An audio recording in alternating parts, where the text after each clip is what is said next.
If you want, it's Emily Fox. Today's video is going to be my December wrap-up. What a month. This is my last wrap-up of the year. I'm excited. A lot less books than usual, but I mean, is it really shocking? My schedule has been a little cuckoo, but I'm still happy with the ones that I have read. Some of them made it still to my end-of-year series, and a few I'm still middle of, but I thought I would still mention them just because, you know, they were returned to the library and who knows when I will get them back. So let's do this. The first one is The House in the Cerulean Sea, which made it to my most surprising reads of 2020. Let's be real. This is not a book for me. It is not, but it somehow still kind of worked. I did have some, not real issues, but a few things I want to mention, but overall, I find that this is kind of a children's book. It reads kind of like it. You're following this man, you know, really rigid, that follows the rules, and he's an inspector to go and look at like orphanages for magical children. And very, very strict. I feel like calling him gray is the best way of describing him. He's kind of boring, just follows the rule. This is it. And one day he is sent on this special mission to go to this specific place for a whole month, basically to try and get some dirt on the owner and to make sure that this place would be closed. And, you know, children kind of falls in love, make him fall in love with them, and things happen. I'm going to keep it vague because I do think it's more of a character-driven story. And I laughed. I smiled while listening to the audiobook, and it's just so not my cup of tea, but I think it's just a combination of 2020, December, I don't know, it kind of just worked for me. I completely understand how for so many people this is like a 5 stars new favorite. That's kind of why for me it made it to my most surprising. If you watch my video usually and we have similar tastes, this might not work for you. But yes, it just kind of did. My issues with it, to keep it vague, there's a romance which kind of comes out of nowhere, in my opinion. I don't know, I feel like it could have been developed a little better. It just didn't really work for me. I'm okay with it though, because once again, I do think it was very wholesome and I get it. But I don't think that I would have given it 4 stars, which I did, in any other circumstances. It just, you know, perfect timing. So that was my first read of. Then I finished In the Holidays, which, speaking of book that, what was I thinking? This is a romance, a Christmas romance. Bear with me. I picked it up because a lot of people were telling me that this is, it has the premise of someone reliving your day over and over again, which is one of my favorite things to read about. It's like a sci-fi twist to a lot of books. And usually the ones that I read are more sci-fi fantasy than romance. But again, December, the holidays got to my head and I decided to read this, and the concept was fine. You're following this woman who goes to a cottage with her family, and family friends do the same thing, and they've done this her whole life basically. And they have 2 sons. You kind of see where this is going. And then, you know, she goes through the holiday, then starts up a few times. I'm going to keep it vague. And obviously it turns out to be a romance, and I feel like the beginning I was perfectly fine with it. Like I went into it fully knowing that it was going to be a romance, so, you know, might have been a bit cringy. There were definitely some cringiness for me. Again, I get secondhand embarrassment way too easily. But I was, you know, prepared for it. I still find that the ending was a bit, not just a bit, very, very sickly sweet.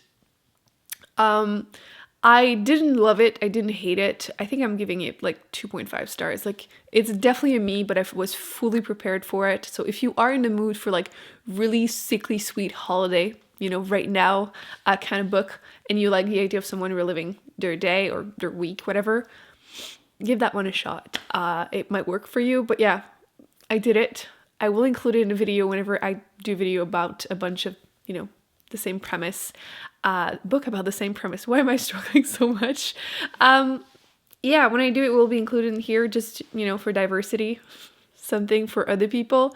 But yeah, let's move on. Next is one book that made it to my best of the year. I finished it just on time, and The Burning God, which is the last book in the Puppy War series, and holy schmoly, I haven't read a lot of fantasy in 2020, especially like epic adult fantasy, and this is just fantastic. I feel like I've been saying that the last book in trilogies, especially fantasy, I feel like it's always the weakest book in the series, and I'm always annoyed because I wanted more. Not here. I'm actually satisfied. Would I want more book in the same universe? Yeah, sure. But like, I found the ending unique. I didn't see it coming, and it was satisfying. That says a lot.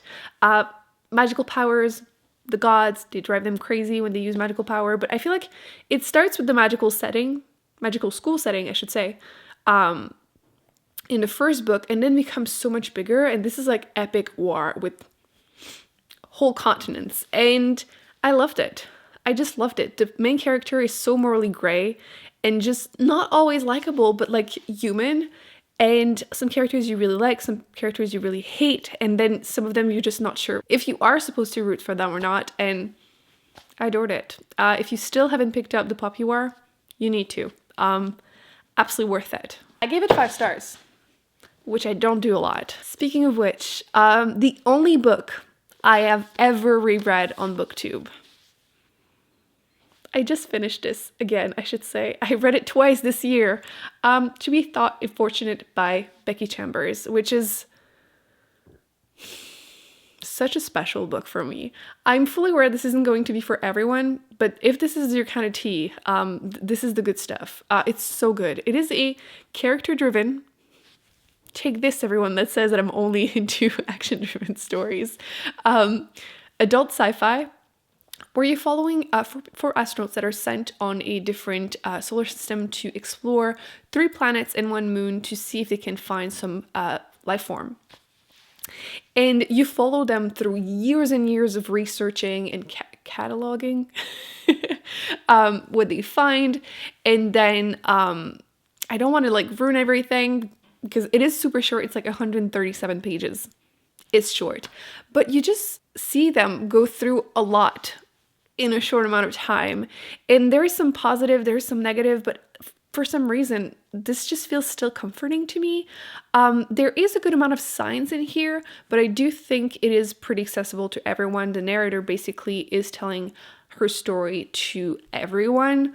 But yeah, I feel like I can't say much more without ruining it. But yes, it was just as good the second time around. That's all I have to say. And if you still haven't picked it up and you just want, a quick read that you might fall in love with, definitely pick that one up. I am so excited for 2021.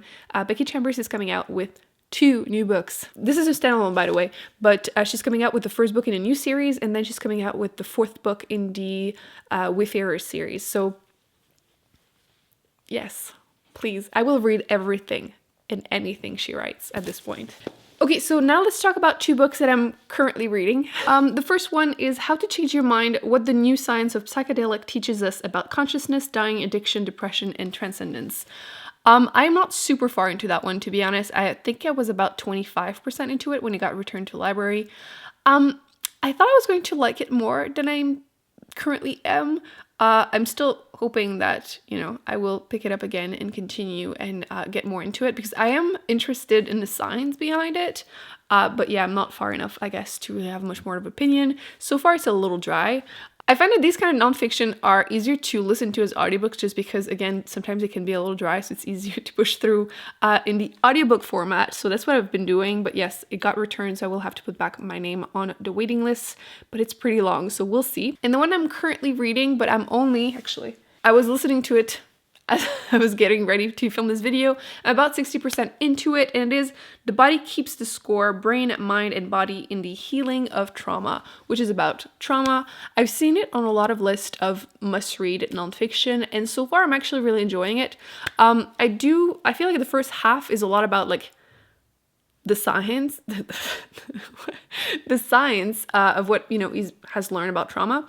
And the second section seems to be more about how to use, that knowledge. So I just started that portion, and so far it's interesting. The author seems to mention how this can be used for, your own self or other psychiatrists and everything can just use that information to help their clients. And yeah, so far I'm enjoying it. It's not something that I should have been listening to as an audiobook during the holidays. I'm just putting it out there. Don't do it. That was not smart. Like, I Live Alone, that was a pretty lonely Christmas. Don't do it. With that said, any other time, it seems like a good book. I only have it for a couple more days, so I don't think I will have time to finish it before it gets returned, but I am definitely planning on finishing it. So far, it is very interesting. I was trying to think of one thing to mention, so I'm gonna go with, he was mentioning how science is kind of like went backward in time with some of the stuff. Back in the day, we used to treat people for their symptoms. And then when we discovered bacteria, we started treating that instead, the source of the problem that was causing the symptoms. But with mental illness, we're just doing the same thing. We're treating the symptoms instead of helping like PTSD or trauma. So he's kind of just trying to figure out a way to actually do that instead of just, you know, giving pills to people. Not that there's anything wrong with that. Obviously, helping the symptoms as you treat is fine. But he's just explaining that, and I thought that was actually kind of interesting. So yes, I am planning on finishing that whenever I'm able to get my hands back on it. But yes, if you were looking at it so far, I do think it's worth a read. So not a big wrap up, but it is the last one of the year. It's usually my smallest one. I don't know about you. Actually, please let me know in the comment section the ones you have finished or the ones that I've talked about if you have anything to say about them. I am very, very excited for 2021. My TBR is coming up next for January. We're starting fresh. I always feel very excited whenever we're starting a new year. I feel like new challenges, new TBRs, and just, you know, 2020 has been so up and down. Actually, I will do my reading stats video. I was thinking about doing like I used to do and do like the pile of books every month. I feel like I should do that. I'll like clean up some space and try to do that. So that's going to be it for today's video. I hope you enjoyed it. Thumbs up, subscribe. I will be putting more videos on the screen that I recommend you check out. And I will see you in my next one very soon. Bye.